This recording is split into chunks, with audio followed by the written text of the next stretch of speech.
கிறிஸ்துவுக்கு அருமையான சகோதர சகோதரிகள் சிறப்பியர்கள் அனைவருக்கும் உயிர்த்தெழுந்த ஆண்டவராகிய இயேசு கிறிஸ்து நாமத்தினாலே உங்கள் யாவருக்கும் இந்த கருத்தினாலே வாழ்த்துக்களை சொல்லிக் கொள்வதில் மிக்க மகிழ்ச்சி அடைகிறேன். இந்த நாளில் கூட நாம் பரலோக தேவனுக்கு மகிமையாக நம்முடைய தொழுகையை துவக்கணமாக நம்முடைய பாடல் புத்தகத்தில் 261 பாடலை நாம் உற்சாகமாய் பாடுவோம். வருவாய் தருணம் இதுவே அழைக்கிறாரே வல்ல ஆண்டவர் இயேசுவின் என்ற பாடலை பாடுவோம். வருவாய் தருணம் இதுவே அழைக்கிறாரே வல்ல ஆண்டவர் இயேசுவண்டை, வல்ல ஆண்டவர் இயேசுவண்டை. வாழ்நாளை எல்லாம் வீணானாய் வருத்தத்தோடு கழிப்பது, வாழ்நாளை எல்லாம் வீணானாய் வருத்தத்தோடு கழிப்பது. வந்தவர் பாதம் சரணடைந்தார் வாழ்த்து உன்னை சேர்த்து கொள்வார். வருவாய் தருணம் இதுவே அழைக்கிறாரே வல்ல ஆண்டவர் இயேசுவண்டை, வல்ல ஆண்டவர் இயேசுவண்டை. கட்டின வீடும் நிலம் பொருளும் கண்டிடமூற்றார் உறவினரும், கட்டின வீடும் நிலம் பொருளும் கண்டிடமூற்றார் உறவினரும், கூடுவிட்டு உன் ஆவி போனான் கூட உன்னோடு வருவதில்லை. வருவாய் தருணம் இதுவே அழைக்கிறாரே வல்ல ஆண்டவர் இயேசுவண்டை, வல்ல ஆண்டவர் இயேசுவண்டை. அழகுமாயை நிலைத்திடாதே அதை நம்பாதே மயக்கிடுமே. அழகுமாயை நிலைத்திடாதே அதை நம்பாதே மயக்கிடுமே. மரணம் ஓர் நாள் சந்திக்குமே, மறவாதே உன் ஆண்டவரை. வருவாய் தருணம் இதுவே அழைக்கிறாரே வல்ல ஆண்டவர் இயேசுவண்டை, வல்ல ஆண்டவர் இயேசுவண்டை. சத்திய வாக்கை நம்பியே வா, நித்திய ஜீவன் உனக்களிப்பார். சத்திய வாக்கை நம்பியே வா, நித்திய ஜீவன் உனக்களிப்பார். உன் பேரு ஜீவ புஸ்தகத்தில் உண்மையாய் இன்று எழுதிடுவார். வருவாய் தருணம் இதுவே அழைக்கிறாரே வல்ல ஆண்டவர் இயேசுவண்டை, வல்ல ஆண்டவர் இயேசுவண்டை. நாம் கண்களை மூடி ஜெபித்து கட்டளை வசனத்துக்கு நாம் கடந்து செல்வோம். நம்முடைய துவக்க ஜெபத்தை நம் அன்பு சகோதரர் ஹென்றி ஜோசுவா நமக்கு நடத்தி உதவி செய்வார். ஜெபம் செய்வோம். ஜெபிப்போம். இரக்கத்தில் ஐஸ்வர்யமுள்ள நல்ல பிதாவே, ரட்சிப்பின் வழியை எங்களுக்கு கொடுத்தவரே, காட்டினவரே, உடைய வார்த்தையினாலே நாங்கள் அதை கற்றுக்கொள்ளும்படியாக நித்திய ஜீவனுக்கான வழியை நாங்கள் கண்டுபிடிக்க எங்களுக்கு நீர் எழுதி கொடுத்த உடைய வார்த்தைகளுக்காக நன்றியோடு உடைய சமூகத்தில், நன்றியுள்ள இருதயத்தோடு உடைய சமூகத்தில் வருகிறோம். தகப்பனே, நீர் செய்த மாபெரும் தயவுக்காகவும் வழிநடத்துதலுக்காகவும் சரியான வழியை நாங்கள் கண்டுபிடிக்கும்படியான உதவி செய்ததற்காகவும் நாங்கள் நன்றி சொல்லி இந்த வேலையில் தகப்பனும் உடைய சமூகத்தில் எங்களை ஒப்புக் கொடுக்கிறோம். எங்களுடைய செவிகள் திறக்கவும் உடைய வசனத்தை நாங்கள் கேட்டு உள்ளான மனுஷனிலே நாங்கள் பலப்பட்டு அந்த சரியான வழியிலே நீர் விரும்புகிற வழியிலே நாங்கள் நடக்கும்படியாக எங்களுக்கு கிருபை செய்ய வேண்டுமாய் கெஞ்சுக்கிறோம். இப்படிப்பட்ட வாய்ப்பை தந்ததற்காக நன்றி செலுத்தி எங்களுக்காக ஜெயத்தை பெற்றுக் கொடுத்த உயிர்த்தெழுந்த அருமை ஆண்டவர் இயேசு கிறிஸ்துவின் நாமத்தில் தாழ்மையோடு கெஞ்சி கேட்கிறோம். ஜெபத்தை கேளும் ஜீவனுள்ள நல்ல பிதாவே. எனக்கு அன்பான்றவே, இந்த நாளில் கூட நாம் கட்டிட வசனத்தை தியானிக்கத்தக்க பரலோகத்தின் தேவன் நமக்கு இந்த அருமையான வாய்ப்பினை தந்தமைக்காக நாம் தேவனுக்கு நாம் நன்றி செல்வோம். இந்த உலகிலே அநேக மக்களை நாம் பார்க்கிறோம்.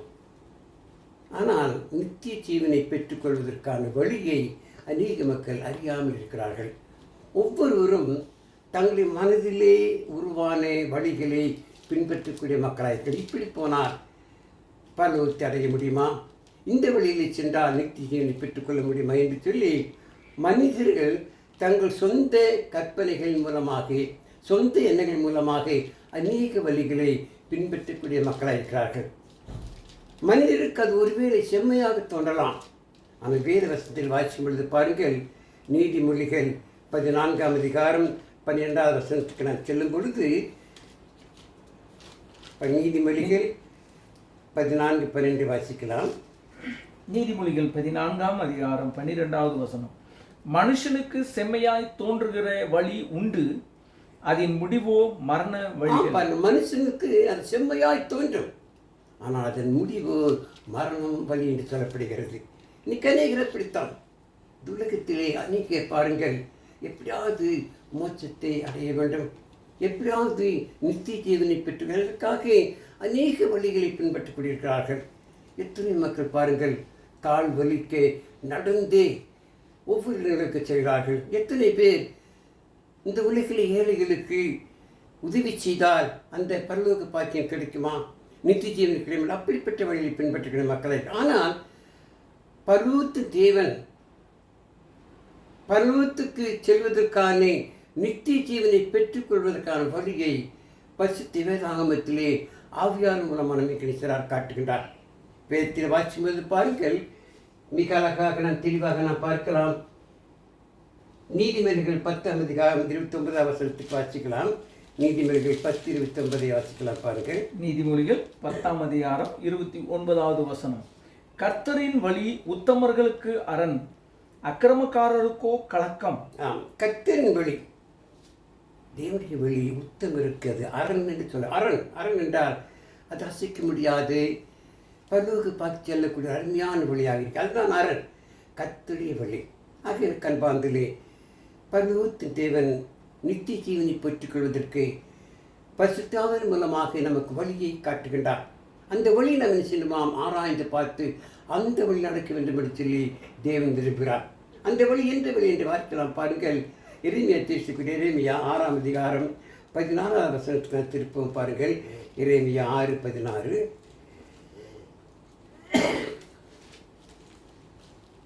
எரேமியா 6ஆம் அதிகாரம் 16வது வசனம். வழிகளிலே நின்று பூர்வ பாதைகள் எவை என்று கேட்டு விசாரித்து நல்ல வழி எங்கே என்று பார்த்து அதிலே நடவுங்கள், அப்பொழுது உங்கள் ஆத்துமாவுக்கு இளைப்பாறுதல் கிடைக்கும் என்று கர்த்தர் சொல்லுகிறார். அவர்களோ நாங்கள் அதிலே நடக்க மாட்டோம் என்கிறார். பாருங்கள், தேவனுடைய வழி எவ்வளவு சிறப்பாக ஆவியான மூலமாக நமக்கு பொறுத்திருக்கிறார் பாருங்கள். வழிகளில் நின்று பூர்வ பாதைகள் எவை என்று கேட்டு விசாரித்து நல்ல வழி எங்கே என்று பார்த்து அதிலே நடவுங்கள், அப்பொழுது உங்கள் ஆத்துமாக்களுக்கு இளைப்பாறுதல் கிடைக்குமா. எனக்கு அன்பாந்திலே இன்றைய தினத்திலே, இன்றைய பொழுதிலே, இந்த காலகட்டத்திலே தேவன் நம்மை அற்புதமாக உருவாக்கியிருக்கிறார். எது நல்லது எது கெட்டது என்று ஆராய்ந்து பார்க்கிற அளவில்லை. நம்மை தேவன் முட்டாளாக ஒரு மூடனாக உருவாக்கவில்லை. தெரிந்த அறிவுள்ள மக்களாக எது செய்யலாம் எதை செய்யக்கூடாது என்பதை ஆராய்ந்து செயல்படக்கூடிய ஒரு வழியை, ஒரு வாசலை, ஒரு ஆற்றல் நமக்கு தந்திரு. ஆகவேதான் பசுதாய் மூலமாக நினைச்சீங்கள், வழிகளிலே நின்று பூர்வ பாதை எது என்று கேட்டு விசாரித்து நல்ல வழி எங்கே என்று பார்த்து அதிலே நடவுங்கள். நாம் நல்ல வழி எங்கே என்று பார்த்து நடக்க வேண்டும். ஏதோ ஒரு வழியிலே போகலாம், நாம் போய்விடக்கூடாது. நாம் போகிற வழி நாம் செல்கின்ற இடத்துக்கு சேருமா, நாம் போகின்ற வழி நாம் எதிர்பார்க்கின்ற அந்த நித்திய ஜீவனை அடைய முடியுமா என்பதை ஆராய்ந்து அந்த வழி நடக்க வேண்டும். அதைத்தான் எரேமியா தீர்க்கதரிசி மூலமாக பரலோக தேவன் வழிகளிலே நின்று பூர்வ பாதைகள் எவை என்று கேட்டு விசாரித்து நல்ல வழி எங்கே என்று பார்த்து அதிலே நடவுங்கள், அப்பொழுது உங்கள் ஆத்மாவுக்கு இளைப்பாறுதல் கிடைக்கும் என்று கருத்து சொல்கிறார். அவர்களோ அதிலே நாங்கள் நடக்க மாட்டோம். அவர்கள் என்றால் யார்? கீழ்ப்படியாமையின் பிள்ளைகள், தேவனுக்கு விரோதமான பிள்ளைகள். அப்படிப்பட்ட மக்கள் அது நடக்க மாட்டோம். நாம் அப்படி இல்லை. தேவனோடு கூட சேர வேண்டும், அந்த பரலோக பாக்கியத்தை பெற்றுக்கொள்ள வேண்டும், நித்திய ஜீவனை. அதற்கான வழி, நல்ல வழியை நாம் ஆராய்ந்து பார்க்க வேண்டும். ஆண்டவராகிய இயேசு கிறிஸ்து ஊழியத்தை ஆரம்பித்த காலத்தில் உலக மக்களால் நம்மை பார்த்து அவர் அழைக்கிறார். பாருங்கள், எவ்வளவு அன்பான அழைப்பு. மத்திய சுவிசேஷம் 14ஆம் அதிகாரம் 28 30 வரை வாசிக்கும் பொழுது பாருங்கள். மத்திய சுவிசேஷம் 14ஆம் அதிகாரம் 21 30 வரை. மத்திய 11ஆம் அதிகாரம் 28 முதல் 30 வரை. வருத்தப்பட்டு பாரம் சுமக்கிறவர்களே, நீங்கள் எல்லாரும் என்னிடத்தில் வாருங்கள், நான் உங்களுக்கு இளைப்பாறுதல் தருவேன். நான் சாந்தமும் மனத்தாழ்மையுமாய் இருக்கிறேன். என் நுகத்தை உங்கள் மேல் ஏற்றுக்கொண்டு என்னிடத்தில் கற்றுக்கொள்ளுங்கள், அப்பொழுது உங்கள் ஆத்துமாக்களுக்கு இளைப்பாறுதல் கிடைக்கும். என் நுகம் மெதுவாயும் என் சுமை லகுவாயும் இருக்கிறது என்றார். பாருங்கள், ஆண்டவராகிய இயேசு கிறிஸ்து நம்மை அழைக்கின்றார். வருத்தப்பட்டு பாரம் சுமக்கிற இன்றைக்கு அநேக மக்கள், நீங்கள் நானும் தான் அநேக வருத்தத்தோடு, அநேக கவலையோடு, அநேக துக்கத்தோடு வாழ்ந்து கொண்டிருக்கிறோம். நம்முடைய வாழ்க்கையில் நிம்மதி கிடைக்காது, நம்முடைய வாழ்க்கையில் இளைப்பாறுதல் கிடைக்காதா, நம்முடைய வாழ்க்கையிலே ஒரு சந்தோஷம் கிடைக்காதா, நம்முடைய வாழ்க்கையிலே அந்த பரலோக பாக்கியம் கிடைக்காதா? எத்தனை ஜனங்கள் ஏக்கத்தோடு இருப்பதை பார்க்கிறோம். அப்படிப்பட்ட மக்களை பார்த்து ஆண்டவராகிய இயேசு கிறிஸ்து இப்படியாக அழைக்கின்றார். என்னென்று பாருங்கள், வருத்தப்பட்டு பாரம் சுமக்கிறவர்களே, நீங்கள் எல்லாரும் இடத்துல வாருங்கள், நான் உங்களுக்கு இளைப்பார். எவ்வளவு அன்பான அழைப்பு பாருங்கள். அவர் கடினமாக கோபமாக அவர் நம்மை அழைக்கவில்லை. நம்மீது அன்பு வைத்து, நம்மீது ஒரு பாசம் வைத்து, நம்மீது ஒரு பரிவு காட்டி நம்மை பார்த்து அழைக்கின்றார். என்னிடத்திலே வாருங்கள், நான் சாந்தமும் மனத்தாழ்மையுமா இருக்கிறேன். ஆண்டவராகிய இயேசு கிறிஸ்து சாந்தமுள்ளவர், மனத்தாழ்மை உள்ளவர்.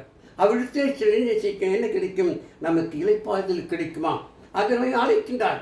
இடத்துல வாருங்கள், உங்களுக்கு என்ன செய்யும்? இளைப்பாறுதல் தருவேன். என் நுகத்தை உங்கள் மேல் ஏற்றுக்கொண்டு என்னிடத்திலே கற்றுக்கொள்ளுங்கள், அப்பொழுது உங்கள் ஆத்துமாக்களுக்கு இளைப்பாறுதல் கிடைக்கும். நம்முடைய ஆத்துமாக்களுக்கு இளைப்பாறுதல் கிடைக்கும் என்றால் ஆண்டவராகிய இயேசு கிறிஸ்துவின் பின்னே சென்று அவரிடத்திலே கற்றுக்கொள்ள வேண்டும். அவருடைய நுகம் மெதுவாக லகுவாக இருக்கிறதாம், கடினமானதல்ல. நுகம் என்றால் அவருடைய வார்த்தைகள், அவருடைய வசனங்கள் கற்றுக்கொள்ளக்கூடிய அளவிலே, ஏற்றுக்கொள்ளக்கூடிய அளவிலே மிக லகுவாக மெதுவாக இருக்கும். ஆகவே எனக்கு அன்பார்ந்தே, ஆண்டவராகிய இயேசு கிறிஸ்துவின் உபதேச சட்டத்தை நாம் சின்னமாம் கற்றுக்கொள்ள வேண்டும். உபதேச சட்டத்துக்கு நீங்கள் கீழ்ப்படிய வேண்டும். அப்போதுதான் அந்த அதுதான் நல்ல வழி.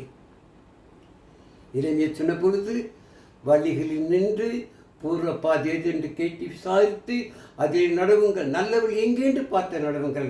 அந்த நல்ல வழி ஆண்டவராகிய இயேசு கிறிஸ்துவின் உபதேச சட்டம் தான், ஆண்டவராகிய இயேசு கிறிஸ்துவின் வார்த்தை தான், ஆண்டவராகிய இயேசு கிறிஸ்துவின் வசனம் தான் உங்களின் என்னை ரட்சிக்கிறது, இளைப்பாறுதல் தரக்கூடிய. ஆகவேதான் இயேசு கிறிஸ்துவண்டை நீங்கள் நான் வர வேண்டும்.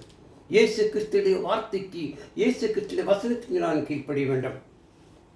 ஆண்டவராகிய இயேசு கிறிஸ்து ஊழியம் செய்த காலத்திலே அவர் போதித்த பொழுது பாருங்கள், மத்திய 7ஆம் அதிகாரம்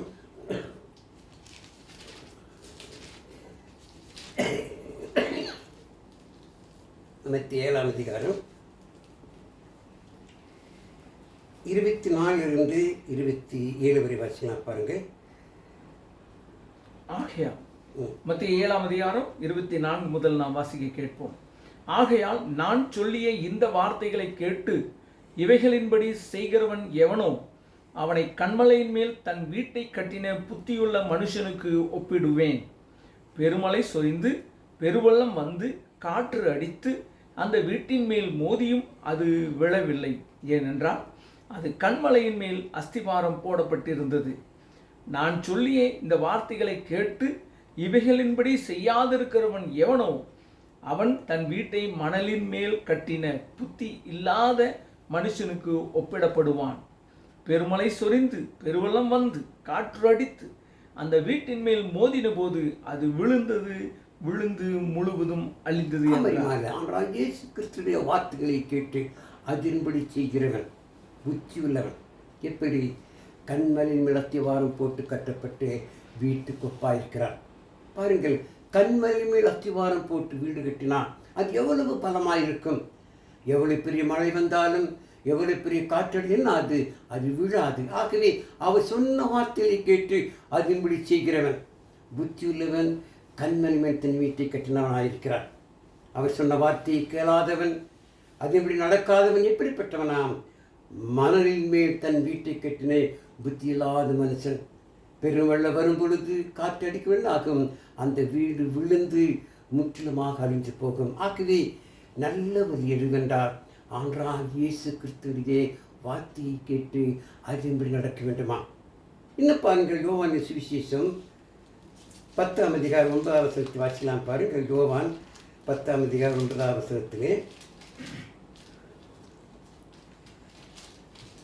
யோவான் சுவிசேஷம் 10ஆம் அதிகாரம் 9வது வசனம். நானே வாசல், என் வழியாய் ஒருவன் உட்பிரவேசித்தால் அவன் ரட்சிக்கப்படுவான், அவன் உள்ளும் புறம்பும் சென்று மேய்ச்சலை கண்டடைவான். பத்திலாம், நானே வாசல். ஆனால் இயேசு கிறிஸ்து வாசலாயிருக்கிறார். ஆனால் இயேசு கிறிஸ்து வாசலாயிருக்கும் பொழுது அந்த வழியாய் நடக்கிறவன், அந்த வழி உட்பிரவேசிக்கிறவன் அவன் ரட்சிக்கப்படுவான், அவன் உள்ளும் புறம்பும் மேய்ச்சலை கண்டடைவானான். ஆனால் இயேசு கிறிஸ்துடைய வழி அப்படியே வாசலாயிருக்கிறார். அப்படி மாதிரி பலூக பாக்கியத்தை பெற்றுக்கொள்வதற்கு, நித்திய ஜீவனை பெற்றுக்கொள்வதற்கு, இளைப்பாறுதலாம் பெற்றுக்கொள்வதற்கு ஆண்டவராய் இயேசு கிறிஸ்து வாசலாயிருக்கிறார். அந்த வழியாக நீங்கள் நான் பின்பற்ற, அதுதான் நல்ல வழி. இறைமையத்தில் அதுதான் சொன்னான்.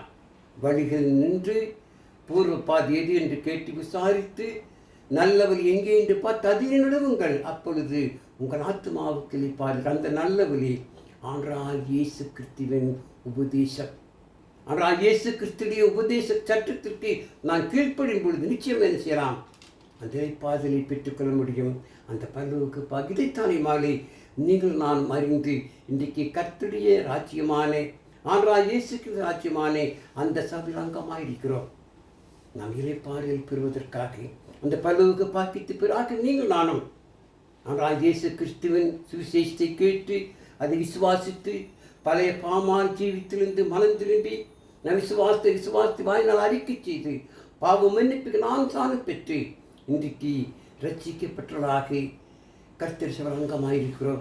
நாம் இதில் முடிவு பெருமையாக இருக்கும் பொழுது அந்த பரலோக பாக்கியத்தை பெற்று, இதுதான் பரிசுத்தவான்கள் சொல்லப்பட்ட உண்மை, இதுதான் சத்தியம், இதுதான் வழி, வேறு வழியே கிடையாது. பாருங்கள், ஆண்டவராய் இயேசு சொல்லுகிறார், யோவான் 14ஆம் அதிகாரம் 6வது வசனத்திலே, அதற்கு இயேசு, நானே வழியும் சத்தியமாயிருக்கிறேன், என்னால் என்று ஒருவனும் பிதாவிடத்தில் வராமல். அறிமானே, ஆண்டவராய் இயேசு கிறிஸ்து ஒருவரே நமக்கு வழியாயிருக்கிறார். ஆண்டவராய் இயேசு கிறிஸ்து மூலமாக தான் நீங்கள் நானும் அந்த பரலோக பாக்கியத்தை பெற்று, அதற்காகவே தேவன் ஆண்டவராய் இயேசு கிறிஸ்துவை இந்த உலகத்துக்கு அனுப்பினார். பாருங்கள், நமக்கெல்லாம் தெரியும் அருமையான வசனம் யோவான் 3:16, தேவன் தமது ஒரே பேரான குமாரனை விசுவாசிக்கிறவன் எவனோ அவன் கெட்டுப்போக்காமல் நித்திய ஜீவனை அடையும்படிக்கு அவரை தந்தருளி இவ்வளவாய் உலகத்தில் அனுப்பி கொண்டாராம். நாம் யாரும் கெட்டு போய்விடக்கூடாது, நாம் யாரும் நரகத்தை போய் அடைந்து விடக்கூடாது, நாம் பரலோக பாக்கியத்தை பெற்றுக்கொள்ள வேண்டும், நித்திய ஜீவனை பெற்றுக்கொள்ள என்பதற்காகவே பரலோகத்தின் தேவன் தம்முடைய குமாரனாகிய இயேசுவை இந்த பூவுலகில் அனுப்பினார். பாருங்கள், அவர் நமக்காக இந்த உலகத்திலே வந்தார், நமக்காக பாடுபட்டார், நமக்காக சிலுவை சுமந்தார், ரத்தம் சிந்தினார், மரித்தார், அடக்கம் பண்ணப்பட்டார், 3ஆம் உயிரோடு இருந்து தான் உயிரோடு இருந்து 40 நாள் நிரூபித்து காண்பித்தேன். இன்றைக்கு பரலோகத்திலே பிதாவின் வலதுபாகத்தில் வைத்திருந்து நமக்காக பரிந்து பேசிக் கொண்டிருக்கிறார். யார் யாரெல்லாம் ஆண்டவராய் இயேசு கிறிஸ்து உபதேசத்திற்கு கீழ்ப்படிந்து அவருடைய பிள்ளையாக ஜீவிக்கிறார், அவர்களுக்காக நினைக்கிறார், அவர் பரிந்து பேசிக் கொண்டிருக்கிறார். பாருங்கள், இது எவ்வளவு பெரிய சாக்கியம், எவ்வளவு பெரிய கிருபை. ஆகவே எரேமியாவில் சொன்னார், நல்ல வழி எங்கே என்று பார்த்து அதிலே நடவுங்கள். பாருங்கள், எபிரேயர் ஆசிரியர் சொல்லும் பொழுது பாருங்கள், எபிரேயர் 10ஆம் அதிகாரம் 19ஆம் வசனத்தை வாசிக்கலாம்.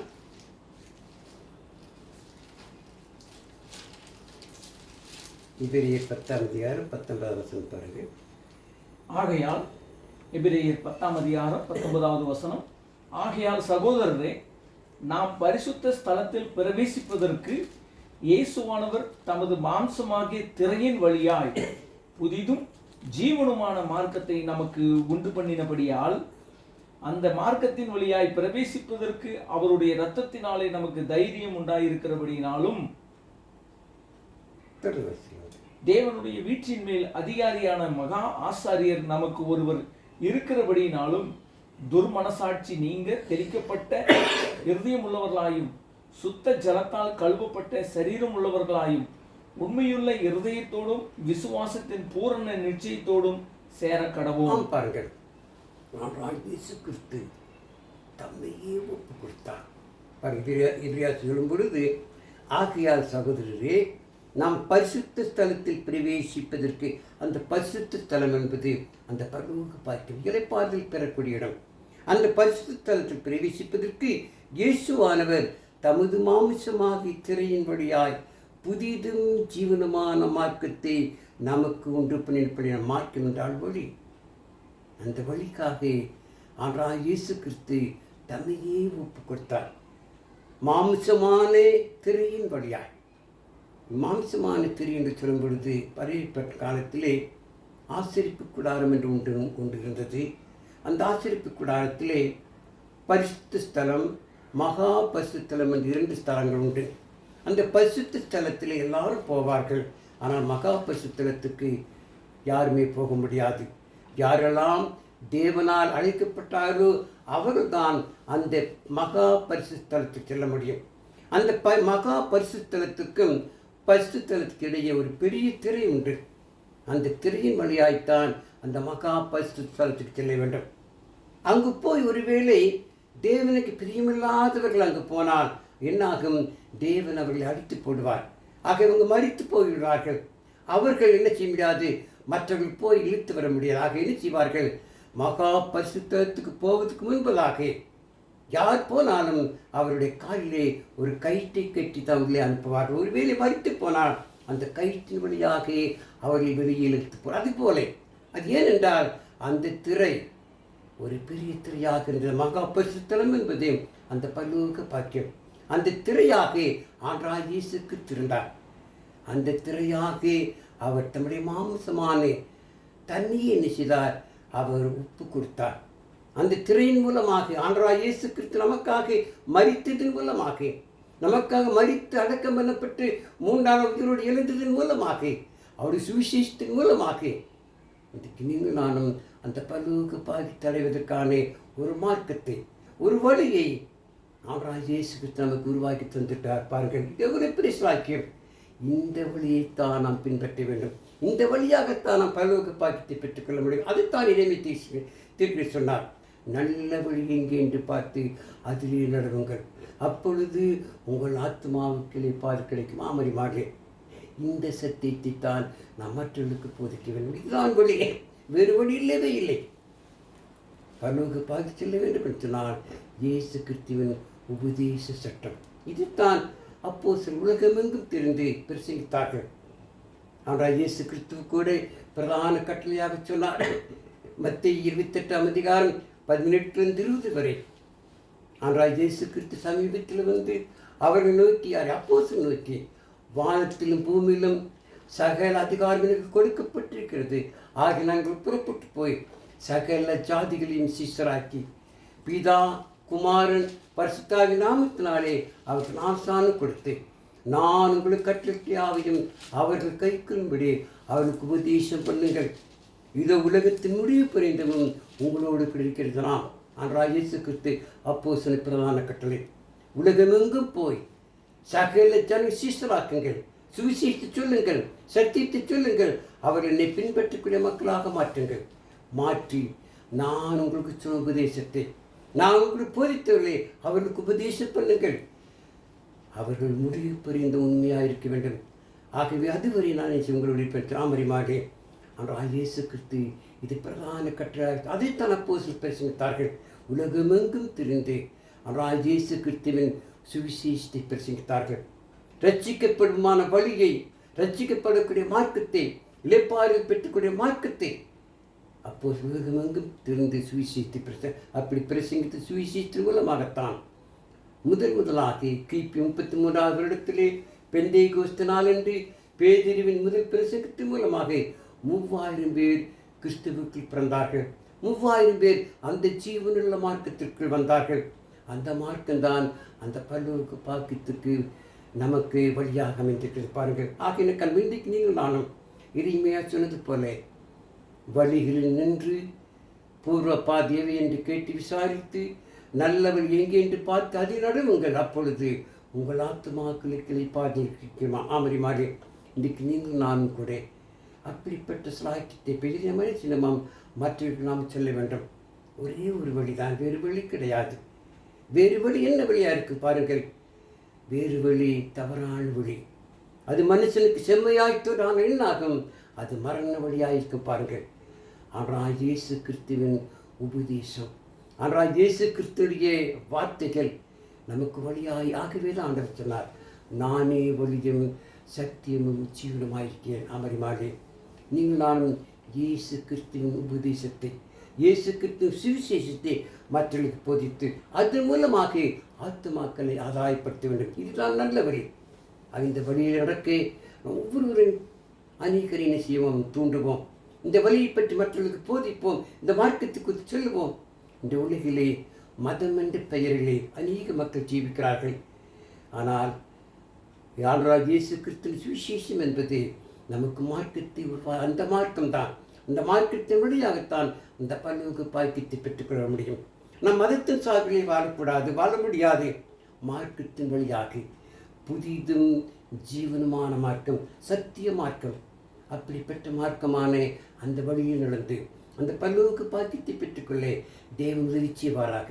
எனக்கு அன்பன் தன்மையான நேரத்திலே நாம் கொஞ்சம் பேர் இருந்தாலும் இந்த சத்தியத்தை ஆராய்ந்து பார்க்கறதுக்கு பரலோகத்து தேவன் நமக்கு நல்ல ஒரு வாய்ப்பை தந்திருக்கிறார். இறைமையத்தில் சொன்னது போல நல்ல வழி அதுதான். ஆனால் இயேசு கிறிஸ்துவின் உபதேச சட்டம், அந்த உபதேச சட்டத்தின் நடந்து இந்த பல்லோக பாக்கியத்தை பெற்றுக்கொள்ள தேவன் உதவி செய்வாராக. இதை கேட்டு நீங்கள் நானும் இந்த சத்தியத்தின் சினிமாம் மற்றவர்களுக்கு போதிப்போம், சொல்லுவோம். நல்ல வழியை குறித்து சொல்லி அந்த வழியை நடக்க நாம் அநேகருக்கு என்ன செய்வோம், சுவிசேஷத்தை பிரசங்கிப்போம். எனக்கு அன்பதை கேட்டு நீங்கள் கூட மற்றவர்கள் சொல்லும்படி என்ன செய்யுங்கள், இதை சப்ஸ்கிரைப் பண்ணுங்கள். ஜெபம் செய்வோம். இறக்கு மிகுந்த எங்கள் பரலோக பிதாவே, இந்த நாளும் ஒரு வார்த்தைகளை ஆராய்ந்து பார்க்கத்தக்க எங்களுக்கு நீ தந்த மேலான கிருபிக்காக நன்றியோடு கொடுத்து வந்திருக்கிறமையா. நாங்களும் கூட மனிதனுடைய செம்மையான வழியெடு சொல்லி செம்மையான வழி நடந்து மரணத்துக்கு சென்று விடாதபடி பிதா உம்மால் கொடுக்கப்பட்டு இறைமைய திருச்சி மூலமாய் சொல்லப்பட்டு நல்ல வழியில் நடந்து அந்த இலைப்பாறுதலை பெற்றுக் கொள்வது நிச்சயம். ஒவ்வொருவரும் முதுக்குமாரா இயேசு கிறிஸ்துவின் உபதேச சட்டத்துக்கு கீழ்ப்படிந்து அந்த பரலோக பாக்கியத்தை பெற்றுக் கொள்வது நிச்சயம். காத்துக்கொள்ளி பெறப்படுத்தும். இயேசுவின் நாம் ஜெபிக்கிற நல்ல பிதாவே, ஆமென்.